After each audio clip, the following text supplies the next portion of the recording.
માતા કી જય। મારું નામ ડૉક્ટર મુકેશભાઈ ઠાકોર અને હું પાટણથી આવું છું। મેં પીએચડી કર્યું છે અને પીએચડી કરતી વખતે મારા જેવા ખૂબ ઓછા સમાજના લોકો પીએચડી કરતા હોય છે અને પીએચડી કર્યું ત્યારે મારી જોડે ઘણા બધા વિષય ઘણા બધા મુદ્દા હતા, પણ મને એક વિચાર એવો આવ્યો કે જો હું બીજા વિષય ઉપર પીએચડી કરીશ તો મારા સમાજ ઉપર પીએચડી કોણ કરશે? એટલે મેં ઠાકોર સમાજની બહેનો ઉપર પીએચડી કર્યું છે। પાટણ જિલ્લામાં ઠાકોર સમાજની બહેનોની સામાજિક, શૈક્ષણિક અને આર્થિક સ્થિતિ ઉપર પીએચડી કર્યું છે, જેથી કરીને આપણો જે છૂટી ગયેલો વર્ગ છે સ્ત્રીઓ, એ સ્ત્રીઓના વર્ગ સુધી પહોંચી શકીએ, એની આર્થિક, સામાજિક, શૈક્ષણિક સ્થિતિ જાણી શકીએ, તે હેતુથી મારું સંશોધન રહ્યું છે। વિશેષ વાત જે તારકભાઈ કરી રહ્યા છીએ કે ઓબીસી વર્ગીકરણ, તો હું ચોક્કસપણે કહીશ કે વર્ગીકરણ વિષય તારકભાઈ કરતાં વિશેષ કોઈ આપણને સમજાઈ શકશે નહીં। તો તારકભાઈએ ખૂબ બધો અભ્યાસ કર્યો છે, ખૂબ બધી માહિતી એકઠી કરી છે, છતાં હું સમાજને એક ખાસ વિનંતી કરીશ કે તારકભાઈના સાથ સહકારમાં આપણે બધા એક સાથે ઊભા રહીશું।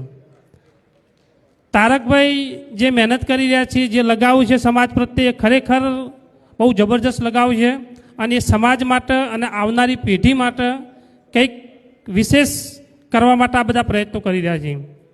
હું મારી વાત કરું તો મેં જીપીએસસીની લગભગ 7 પરીક્ષાઓ પાસ કરી છે અને જો કદાચ આપણે બધા કહીએ ને કે દરેક સમાજના ઠાકોર શબ્દથી વાંધો છે, તો આજથી મેં 2013માં એક ક્લાસ 2ની પરીક્ષા પાસ કરી હતી અને એમાં સેમ વાંધો આ જ હતો, કેમ કે એ વખતે અટક પહેલાં લખાતી હતી ને અટકના આધારે આપણું નામ આખું જીપીએસસી જ્યાં આપણું ઇન્ટરવ્યૂ થતું ત્યાં નામ જતું હતું।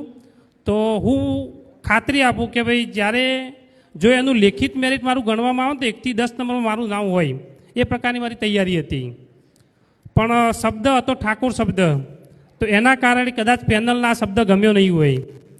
તો આવા ઘણા બધી જગ્યાએ આપણને નુકસાન થયું છે, ઘણી બધી જગ્યાએ આપણને આ વસ્તુ બન્યું છે, તો એના કારણે આ એક વર્ગીકરણ આવનાર સમયમાં આપણને ખૂબ બધું ઉપયોગી થશે અને એના માટે હું તારકભાઈને ખાતરી આપું છું કે જ્યારે પણ જિલ્લામાં અથવા ગ્રામ્ય સુધી પહોંચવામાં જરૂર પડે ત્યારે અમારા જેવા શિક્ષિત લોકો તમારી સાથે છે।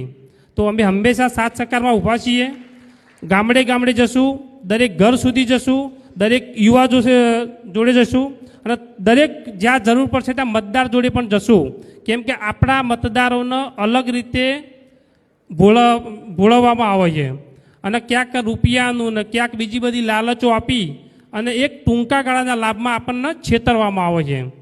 તો આ છેતરામણી ના થાય એના અમે રાત દિવસ જાગશું, મતદાર સુધી પહોંચશું અને એકબીજાના સાથ સહકારથી આ જે મુદ્દો ઉપાડ્યો છે એ મુદ્દા માટે ખરેખર આપણે બધાએ મહેનત કરશું અને શિક્ષિતમાં આગળ વધીએ। એ બદલ હું તારકભાઈને ખૂબ ખૂબ અભિનંદન આપું છું અને હંમેશા સાથ સહકારથી એકબીજાને આગળ વધશું।